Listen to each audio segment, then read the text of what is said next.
Hey everybody, this is Blake here, and welcome to my humble abode. The move went incredibly well.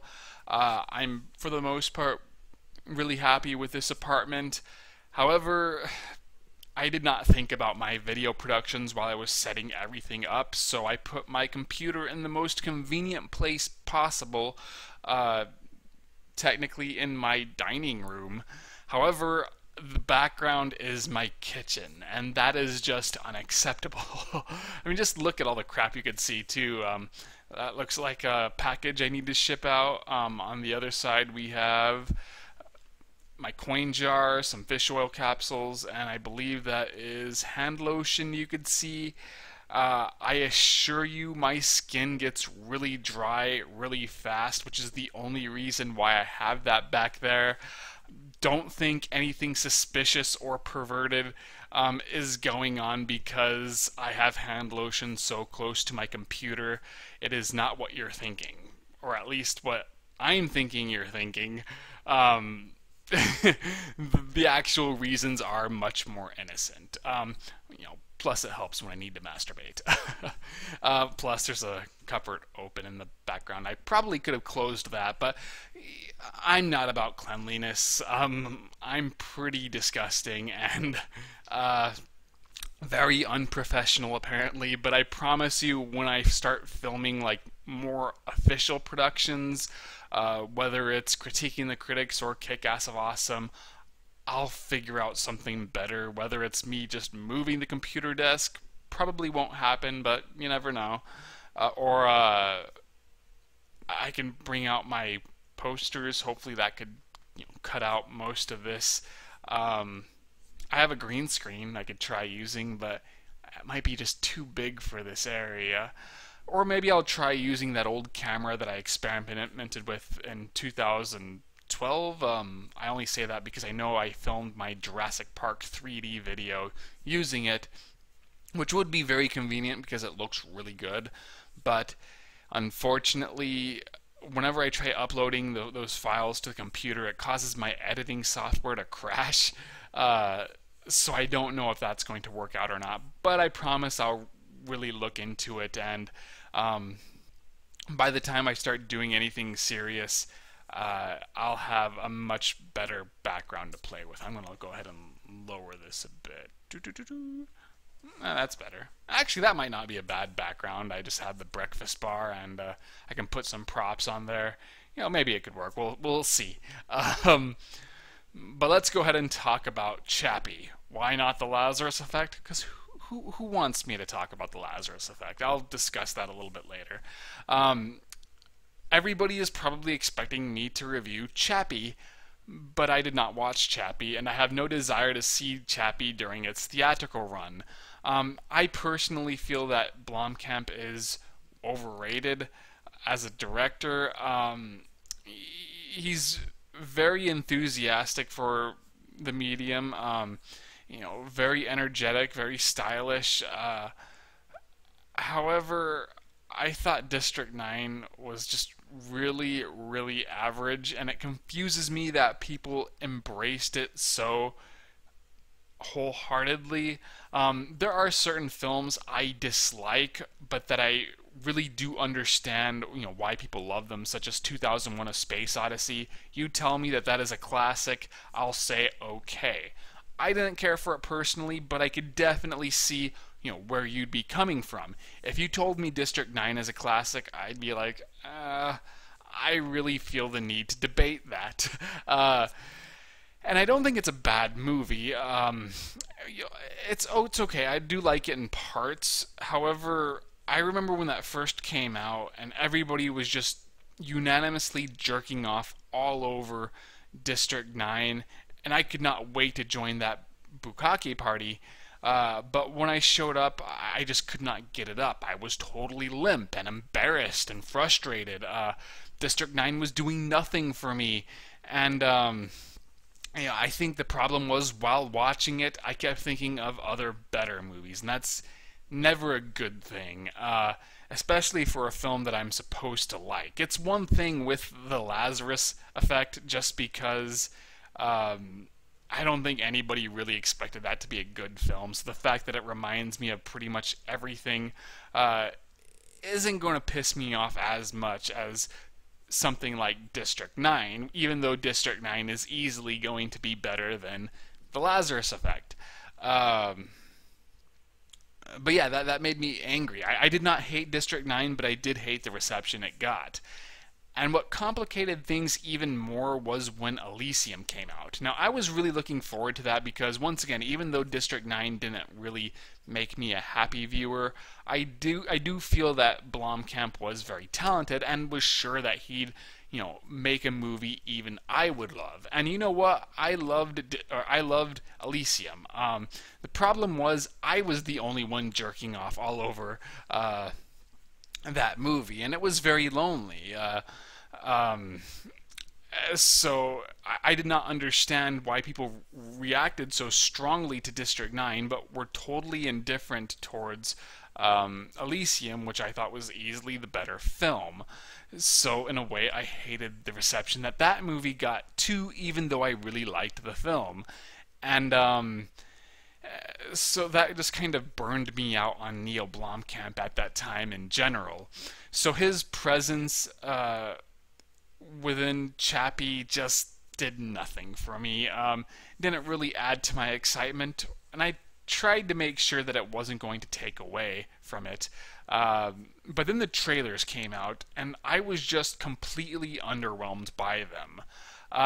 It once again reminded me of other better films such as Short Circuit and RoboCop. Everybody has mentioned this by now. I'm not saying anything new. But even the one thing that could have made this movie interesting, at least going into it, just wasn't clicking. And that is, as much as Neil Blomkamp likes to borrow elements from other films, he does have a pretty unique presentation. From this, I think it's the South African locations, to just the way he shoots films, the way he utilizes slow motion and wide shots, and his mix of wide shots and close-ups, the way he designs various props and vehicles and whatever that gives the films their own flavor. I could understand why somebody would call District 9 original, even though it's not, just because he packaged it in a way that makes it seem much more original than it really is. And I do believe that is, in its own way, kind of an art form. And I'm cool with that. And once again, I really liked Elysium because of it. However, I feel that maybe his visual style is becoming a little stale now, because it doesn't really look like he's evolving it at all. Chappie had pretty much the exact same aesthetics as District 9 and Elysium did. Same South African locations, but he's not really using those locations any differently. Even the way the robot is designed, or how the action scenes are playing out, it just, once again, very reminiscent of his previous work. So not only is Chappie reminding me of other better films, it's also reminding me of Neil Blomkamp's other better films. And I think he needs to do something a little different for his next project. Because I'm already burned out on his style, even though, once again, I do think that he is a very talented director. But there was one thing that I figured would get me in that theater.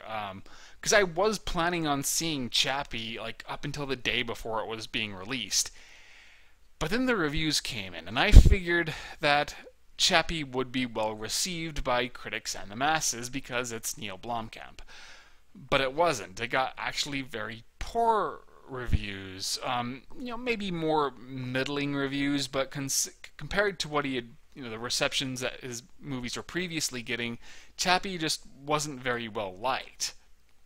And that concerned me, because not only was I going into a movie that I really did not want to see to begin with, but apparently it wasn't a very good movie. And if I were to see Chappie, I'd want to know that I'm exiting that theater at least somewhat satisfied. And maybe when I see Chappie, I will like it. I'm sure it's not going to be a bad movie, at least by my standards. But I was just totally disinterested. So I decided I wasn't going to watch it. I'd wait till it came out on DVD, and whether it ended up being a positive or negative experience, I was not going to spend money to go to the theaters. Maybe I'll regret that later on, but that's just what I ultimately decided to do. And so instead, I watched the Lazarus Project, or the Lazarus Effect. Lazarus Effect. I don't know why I keep wanting to call it the Lazarus Project. Maybe it's that because that Almanac Project movie. I don't know. Now, I knew the Lazarus Effect was going to suck, even though I did like the trailers. It was like, this is a movie that looks good, but probably won't be. And I think got even worse reviews than Chappie did. But it's a horror film, and I'm just so partial to horror films that I will always be at least somewhat interested in seeing them, even if I know they're going to be a piece of crap. Like, even part of me is curious about that stupid looking Skype movie. God, that looks horrible, but it's horror, so if I don't see it, it's because I'm really forcing myself not to. And I'd probably watch it out, or watch it when it comes out on DVD anyway. But I ended up seeing the Lazarus Effect, and I didn't think it was terrible, but it was pretty bad. While I was watching it, I have to admit, I wasn't unentertained. It relies way too much on jump scares, but the jumps actually did get to me. I was constantly startled. It moves really quickly, very fast paced, doesn't take long to get going, and once it gets going, it never stops. I was presuming based on the previews that, she gets brought back, he takes her home, she starts displaying strange behavior, and, it becomes more and more elaborate as the movie goes along. But nope, once she gets brought back, they never leave that location, and they immediately get trapped there, and she almost immediately starts acting psychotic. There are problems in regards to this, but at least the film never meandered. By the time the end credits rolled, it felt like it was just 10 minutes after the opening credits had ended. The acting is good, considering how flimsy the characterizations are. I thought the actors did a solid job at making me enjoy the characters to an extent. Like in certain cases, there's one guy, I believe he's the guy who played Quicksilver in X-Men First Class. Not First Class, the Days of Future Past. But his character is like the stoner archetype, and I thought it was strange that he's supposed to be some sort of scientist. That seemed just really odd to me. But I will admit that the actor, was pretty entertaining, and the way he delivered his lines was actually kind of funny. However, once the film ends and you start putting any amount of thought into it, the entire narrative just sort of collapses. And I think the issue with the Lazarus Effect is it has some really good ideas. Some ideas that could have made this into an exceptional film if the writers had bothered exploring them, but I didn't feel there was really any ambition in regards to this project. I think more than likely they just wanted to make a marketable product, one that was an easy sit, that, provided enough good clips to fill out a trailer that would get people to go watch it, but at no point did I ever feel like they were trying to make a good movie. I think whenever it had a good idea, it was just totally accidental, that the writers were merely brainstorming and thinking of ways to pad out the screen time, so something characters could talk about. But at its core, I just think everybody involved was only interested in producing jump scares because jump scares really translate well in trailers. Whereas atmosphere and suspense, that's harder to pull off, both in terms of quality movie making and as well as in creating a trailer that looks interesting. I keep hearing good things about the Babadook, but when I saw the trailer for it, it didn't do a whole lot for me. just because, once again, that kind of atmosphere is just hard to translate well into a marketing campaign outside of positive word of mouth. Um, but if I were to really go into this movie, God, I'd take hours because um, there's just so much I could criticize. The characters and their relationships very underdeveloped. At one point, the female protagonist mentions that her relationship with the male antagonist or protagonist is on the rocks. However, we never really see that. Whenever they're together sharing, the screen before shit really starts going wrong, they seem to be perfectly happy. That's pretty bad writing when you're relying that much on exposition. And then when she does go crazy, it just didn't make a whole lot of sense. I kept thinking that the male lead would start showing attraction towards this new female. At times, they seem to be sharing some mysterious glances, and that would create jealousy and resentment within Olivia Wilde's character. But they never really follow through with that. Even when she's reading his mind, you don't get that impression. So when she starts developing this psychotic behavior, it just comes out of nowhere. It's like a switch gets flipped on from good to evil, and I just didn't buy into it. And it was strange that she'd kill off some people in really gruesome, elaborate ways, but in others, she'd be very quick and mundane, and even a little secretive. So, like in the trailer, you see, she crushes somebody to death. And that would have been a very effective scene if this was a rated R movie, but because I don't think it is anyway, it doesn't really leave that much of an impact because it just goes by so quickly. But I kept wondering, why did she kill this person in such a horrific way when this person and her still seemingly had a positive relationship? Whereas when she kills this guy who is openly hostile towards her, it just quick making him choke to death. I mean, yeah, that sucks, but that doesn't seem anywhere near as twisted. And why is she kind of trying to be secretive about it when almost immediately afterwards she just totally flips and starts throwing shit around? If this was a well-developed movie, maybe it would have made sense. Maybe it's just her trying to adjust to her new abilities, and that's causing her to go insane.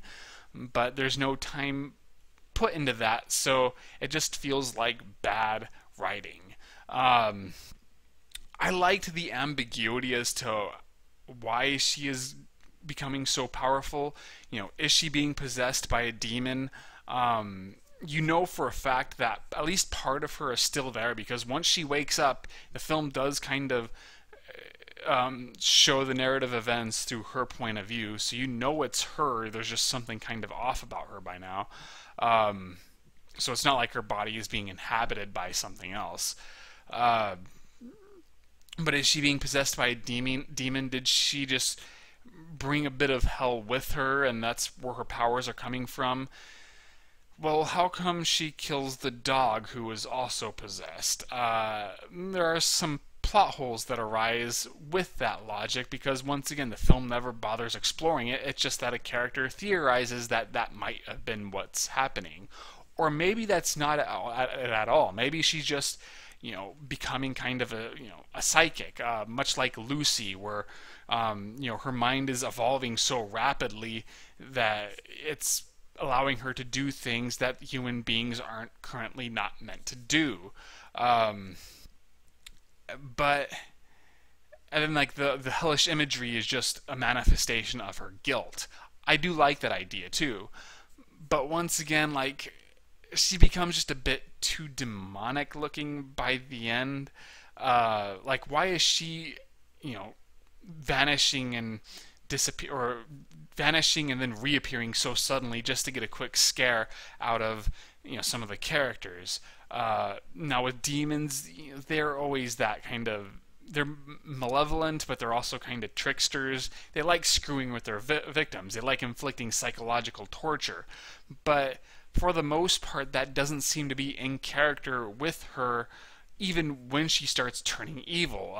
In fact, for the most part, she's pretty pragmatic.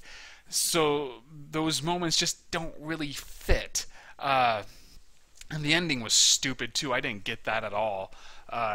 Also, completely ripped off Event Horizon, but it was just a dumb movie that didn't think any of its ideas through. So, like, nothing really clicks, nothing really connects together or makes a lot of sense. The ambiguity just seems to be more. Once again, characters need something to talk about, but the filmmakers are only interested in producing those jump scares. Is the Lazarus Effect scary? No. But once again, the jumps were really good. There's no real atmosphere or suspense. But otherwise, it was competently directed. Its greatest weapon is its pacing. I was never bored. And it goes so quickly that I was not really thinking about its flaws while I was watching it. It was only until or once I left the theater that I started realizing what a stupid movie this was. Would I recommend it? If you have Netflix or something, once it gets released on the small screen, it's not a bad rental. I would not go to the theaters to watch it. I don't even know if I'd go to a video store to watch it, or pay that $5 or whatever it is currently right now. But if you could see it for free or for very little money, it's a harmless viewing, in my opinion. Much better than, let's say, The Pyramid, and I'd still say I liked it a lot more than The Woman in Black 2. No real negative feelings really followed this movie for me, but at the same time, nothing really positive jumped out either. It was just a harmless yet forgettable experience. So that is all I have to say. I did do a written review on this, so you could read that. I've also done written reviews of Maniac, a 1980s slasher, The Buddhist Fist, a kung fu movie, and House, a 1970s Japanese film, and Falcon Rising, starring Michael J. White. My next one will either be Puppet Master, since I have to review all of those movies this month, as well as Three Outlaw Samurai, which is a re-review of an old 60s samurai movie. So read all of those, follow me on Twitter and Facebook, and I hope you enjoyed this video, and I shall see you guys later.